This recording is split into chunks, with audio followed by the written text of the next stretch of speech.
Mwanangu mimi kuna kitu huwa nakitamani sana mwanangu. Kitu gani ndugu yangu? Mimi mwanangu nataka kuwa mchezaji. Ila mpira sijui. Ila nataka kuwa mchezaji. Yaani kuna siku nilikuwa na uwanja wa Taifa sijui ule, uwanja wa Mkapa. Taifa hiyo. Ulikuwa unachezesha mwanangu. Ila sema mwanangu wewe unajua mwanangu. Sana sasa tunajitahidi kidogo hivyo hivyo. Wewe mwanangu wewe noma mwanangu. Yaani zile faulo zile ulizicheza. Yaani mwanangu yaani hivi pale ulizuia wewe na mguu nini wakati unachezesha? Maana kuna muda nimeona yale manjonjo tu, unajua manjonjo yangu tu ya urefa. Karibu hiyo. Kwa hiyo unataka ufanyaje? Mimi mwanangu nataka niwe mchezaji.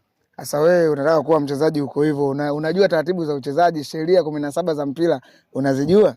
Mimi nazijua. Kweli unazijua? Kabisa. Unataka kucheza mpira? Namba 7 anakaa upande gani? Namba 7.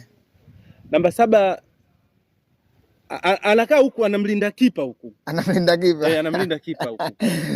Namba 7 ni mshambuliaji au beki? Namba 7? Si beki namba 7 ile mwanangu. Mdogo wangu sikiliza. Tafuta kazi ya kufanya, wewe mpira sio fani yako. Blaza nisaidie. Hamna kweli, yani mpira wewe. Sikiza, mpira sio fani yako. Tafuta kazi ya kufanya. Kwenye mpira bado maana nimekuza sababu unajua sheria 17 umenitajia vyote ulivyovitaja.